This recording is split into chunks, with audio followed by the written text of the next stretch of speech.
être sans éducation est une honte pour la famille. S'il vous plaît, partez. La belle-mère de mon frère essaie brusquement de me faire partir de son mariage. Il est médecin travaillant à l'hôpital de son beau-père, mais je ne devrais pas avoir affaire à cela. Essayer de me mettre dehors en se basant sur mon éducation est ridicule. J'ai maintenant un travail décent. Et il y a une raison légitime pour laquelle je n'ai pas fréquenté le lycée. Quoi qu'il en soit, engager une discussion avec elle pendant cette occasion festive risquerait de conduire à une dispute animée et de gâcher l'ambiance. Alors que je me lève pour quitter la salle, quelqu'un s'approche d'elle. C'est le marié, mon frère. Attends, ne sais-tu pas ce qu'elle fait comme travail? Hein? Elle ne savait pas que le tournant choquant de l'événement l'attendait. Je suis Manon, 33 ans. Je travaille en freelance. C'est assez mouvementé, non seulement sur le plan domestique, mais aussi avec des voyages fréquents à l'étranger dirigés par mon bureau. Mes parents sont décédés l'un après l'autre il y a 10 ans à cause de la maladie. J'ai un frère aîné, médecin, qui a 7 ans de plus que moi et était ma seule famille. Salut Simone, ça fait un moment? Quoi de neuf? Est-ce que tout va bien? Devine quoi? Je vais me marier. Il avait été célibataire jusqu'à présent à 40 ans, donc je pensais qu'il ne se marierait jamais. Je ne pourrais pas être plus heureuse de cette excellente nouvelle. Je voulais attendre que tu te maries d'abord, mais je me sentais mal de faire attendre mon partenaire. Ne dis pas ça! Trouve quelqu'un de gentil et donne-moi la paix. Sa fiancée est la fille du directeur de l'hôpital où il travaille. Elle s'appelle Misha et travaille également là-bas en tant que réceptionniste. Ils se sont évidemment rencontrés au travail et sont ensemble depuis longtemps. Au fait, sa sœur est allée dans le même collège que toi. Exact. Elle s'appelle Allison. Qu'est-ce qui ne va pas? Il y a une raison pour laquelle j'étais agitée quand j'ai entendu le nom d'Aurélie. Quand j'étais jeune, j'ai eu une maladie grave et j'étais souvent absent de l'école. Aurélie était celle qui se moquait souvent de moi, disant « toujours à sauter l'école et maudit maladive ». J'avais une maladie cardiaque qui ne cessait de s'aggraver, et au moment où j'étais en 4E, je pouvais à peine aller à l'école. Quand j'y allais occasionnellement, Aurélie me repérait dans le couloir tout de suite et criait « Des spéciaux ici aujourd'hui! Tu séchais pour jouer à des jeux vidéo ou quelque chose? Je parie que tu ne pourras pas passer au lycée. » Elle aimait me harceler. Je n'aimais pas l'école, mais je redoutais de la voir. Je ne m'attendais jamais à ce que quelqu'un que je méprise soit un parent. Eh bien, nous avons maintenant plus de 30 ans, donc peut-être qu'elle a changé. J'espère bien. Quoi qu'il en soit, revenons à ma maladie. Je n'ai finalement pas fréquenté le lycée. J'étais alitée à l'hôpital pour ne pas fatiguer mon cœur pendant longtemps. La seule façon de sauver ma vie était de subir une opération cardiaque majeure, une opération dangereuse, et personne n'était disposé à la réaliser. À ce moment-là, Scott, qui aspirait à devenir médecin, a trouvé un grand chirurgien pour moi. Le docteur Walker était appelé les mains de Dieu de la chirurgie cardiovasculaire. Ma rencontre avec lui allait changer ma vie. Ce fut une opération majeure qui a connu un grand succès, et à l'âge de 19 ans, j'avais enfin un corps sain. Merci, Dr. Walker. Je rayonnais d'un sentiment de soulagement et plein d'attentes pour mon avenir. Tu dois avoir beaucoup de choses que tu ne pouvais pas faire avant. Allez, poursuis maintenant tes rêves, m'a-t-il encouragé doucement. Et me voilà. Quoi qu'il en soit, quelques jours après avoir reçu la nouvelle du mariage de Scott, il m'a rappelé et m'a invité à dîner avec la famille d'Aurélie. Je n'étais pas particulièrement enchantée à l'idée de voir Aurélie, mais je n'avais pas d'autre choix que de me plier pour son bien. Maintenant que nos parents sont partis, je suis la seule famille qui lui reste. Le jour du dîner, je suis allée dans un restaurant chic de la ville. Il y avait 3 participants du côté de la mariée, sa mère et Aurélie. Son père avait un travail urgent, il était donc absent. Du côté du marié, il y avait Scott et moi. Nous sommes arrivés au restaurant en premier et avons attendu avec anxiété. Mandy, les as-tu déjà rencontrés, sa mère et Aurélie? Sa mère est technicienne de laboratoire, donc c'est ma collègue. Elle est une travailleuse acharnée. Aurélie jongle apparemment avec des emplois à temps partiel. Je ne l'ai jamais rencontrée avant. Pendant que nous bavardions, Michel est arrivé. Die Sol de vous avoir fait attendre. Nous sommes arrivés SILY et peu de temps. Nous sommes arrivés il y a peu de temps. Enchant de vous rencontrer aussi. Je suis Michel. Scott aime beaucoup parle de vous. ILSTRS fier de vous.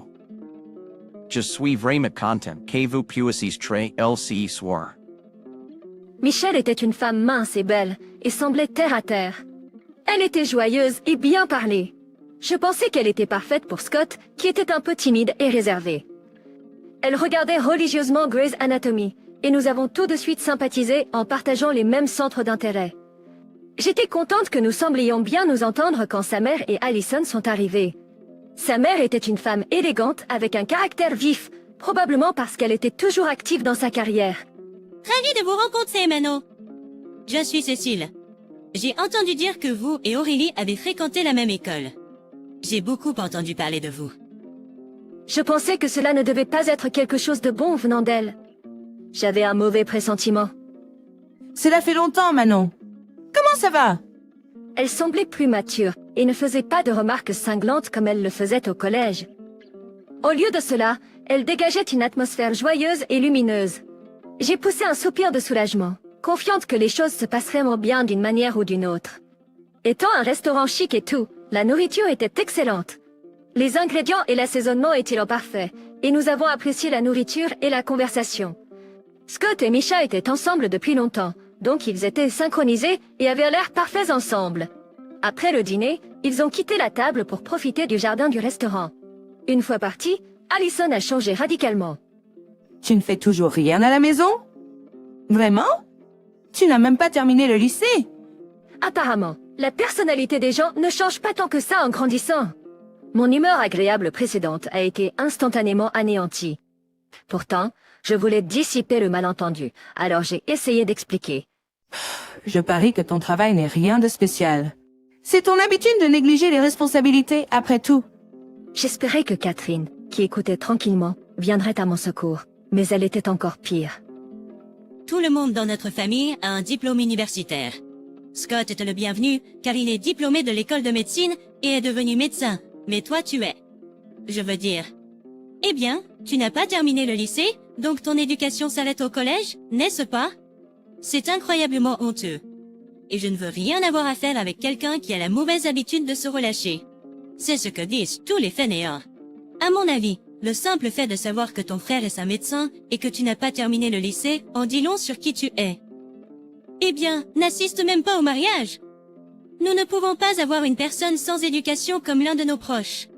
Elle était aussi quelqu'un qui jugeait les gens en fonction de leur formation. Chacun a ses propres circonstances, et personne ne devrait mépriser quelqu'un en fonction de son niveau d'éducation. Cependant, elle ne semblait pas pouvoir accepter ce genre de logique et me jugeait comme indigne. En plus, ses sarcasmes étaient terribles. Allison était juste comme sa mère. J'allais argumenter quand Scott et Misha sont revenus à leur place. Je me suis mordu la langue. Je ne voulais pas gâcher la journée spéciale de Scott avec des arguments inutiles. Hé. Qu'est-ce qui ne va pas, Manon? Tu as l'air panne. Oh, non. Portrait que nous t'avons poussé. Tu t'y sens bien? Ces deux-là étaient si gentils. J'ai fait de mon mieux pour changer d'humeur. Catherine et Aurélie étaient silencieuses. Elles semblaient en vouloir cacher leur vraie nature à Scott et afficher un faux sourire pour dissimuler. Mais le regard dans leurs yeux à toutes les deux envers moi était glacial. J'ai géré la situation, mais je me sentais mal à l'aise en pensant aux futures réunions de famille. J'ai surmonté ma maladie et réalisé mon rêve. Eh bien, au moins Michel était une bonne personne. Bien que son père n'était pas là, je l'avais rencontré au travail. C'était un homme doux et gentil. Misha must have taken after him. Time flew by, and before I knew it, the day of Scott's wedding arrived. Of course I attended. It was my dear brother's big day. I expected to be criticized by Allison and Catherine. Of course I attended. It was my dear brother's big day. I expected to be criticized by Allison and Catherine, but I was determined not to let it bother me. The wedding was filled with many hospital staff in attendance, making it a grand ceremony. Scott looked handsome, and Misha was breathtakingly stunning in her wedding dress. The simple design and the silky sheen exuded elegance, perfectly complementing her beauty. I was more than ecstatic to see his happy smile. The ceremony went smoothly, and everyone moved directly to the reception. The entertainment kicked off, creating a fun vibe. When I glanced at the bride's family, Catherine and Allison were enthusiastically drinking. Catherine looked already drunk with a bright red face. I hadn't seen the bride's mother so drunk at the wedding before, and I felt a bit uneasy about it. My hunch turned out to be spot on! Catherine approached one of the guests giving a speech and snagged the microphone from him. Then she started talking. Allison was standing right next to her. Thank you all for gathering here today for Misha and Scott. It's great to be surrounded by people with excellent education and status. I was impressed that she could speak so well for being so drunk. Right after that, she started saying something that made me doubt my ears. But there's someone here who doesn't quite fit in. That's right. It's Mandy, the groom's sister. She's a lazy slacker with a habit of skipping out. Et croyez-le ou non, elle n'est même pas allée au lycée. Elle est une honte pour la famille. S'il te plaît, pars. La salle bourdonnait, et tous les regards étaient tournés vers moi en même temps. Mon visage a dû devenir rouge comme une tomate. La salle bourdonnait, et tous les regards étaient tournés vers moi en même temps. Mon visage a dû devenir rouge comme une tomate. J'étais tellement embarrassée et honteuse.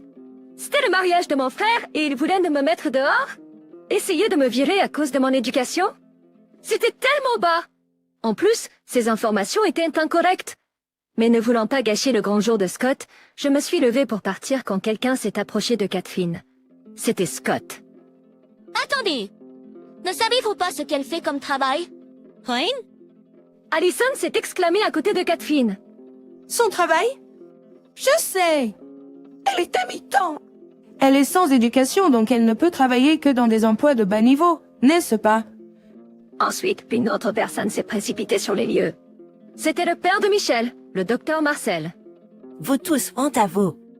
Vous rendez-vous compte de ce que vous avez fait? Mais vous auriez honte d'avoir une personne sans éducation comme l'une de vos proches, n'est-ce pas? Vous avez tort. Le docteur Herman est un chirurgien péripathétique, très respecté dans le domaine cardiovasculaire. Les hôpitaux du monde entier veulent ses compétences. Quoi? Grâce aux relations de Scott, elle est censée opérer bientôt chez nous. Elle est complètement réservée, et si elle refuse maintenant, nous aurons de gros ennuis. Pas possible! Parce qu'Allison a dit que Mandy n'avait pas fréquenté le lycée. Allison est restée là, choquée, le visage pâle. Il était vrai que je n'avais pas pu fréquenter le lycée à cause d'une maladie. Cependant, grâce au docteur Walker, je me suis rétablie. Voulant aider les personnes luttant contre la maladie, j'ai aspiré à devenir médecin. Malgré l'impossibilité d'aller au lycée, j'ai étudié dur et obtenu un GED.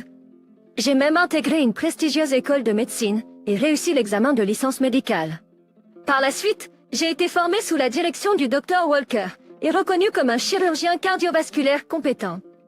J'ai reçu des demandes enthousiastes du docteur Sheldon, le directeur de l'hôpital où Scott travaillait, et je devais opérer dans les jours à venir. Docteur Herman, veuillez pardonner à ma femme et à Allison pour leur impolitesse. Je suis vraiment désolée. Le docteur Sheldon s'est excusé frénétiquement, tandis que Catherine et Allison se tenaient abasourdies à côté de lui. Allez, excusez-vous auprès d'elle. Tous deux ont murmuré des excuses à contre-cœur, mais se sont mordus les lèvres, l'air frustrés. Alors, vous allez laisser passer ça? Je voulais le séparer du travail, mais les voir raviveraient de mauvais souvenirs. La chirurgie cardiovasculaire nécessite beaucoup de concentration et des pensées malveillantes inutiles me feraient la perdre le contrôle. Cela pourrait coûter la vie à un patient important. Alors ne vous inquiétez pas. Je m'apprêtais à quitter ma femme sous peu. En entendant cela, les yeux de Catherine ont failli sortir de leurs orbites. Elle semblait s'être sobrifiée à la fois. De quoi parles-tu soudainement? Comment as-tu pu me laisser? Penses-tu que je ne sais rien? L'histoire était choquante. Cécile, en tant qu'épouse du directeur, faisait sentir sa présence et son comportement autoritaire était assez remarquable. Cela a entraîné des problèmes, le personnel étant stressé mentalement ou démissionnant après être devenu la cible de ses abus. Non seulement cela, elle menait une vie d'auto-indulgence en fréquentant les bars et en gardant de jeunes hommes comme amants. Il a finalement perdu patience avec elle. Aurélie aidait sa mère dans ses escapades. Elle n'avait pas de travail régulier. Elle vivait juste d'une allocation de Catherine, tout en faisant l'imbécile. Marcel avait décidé de s'en débarrasser.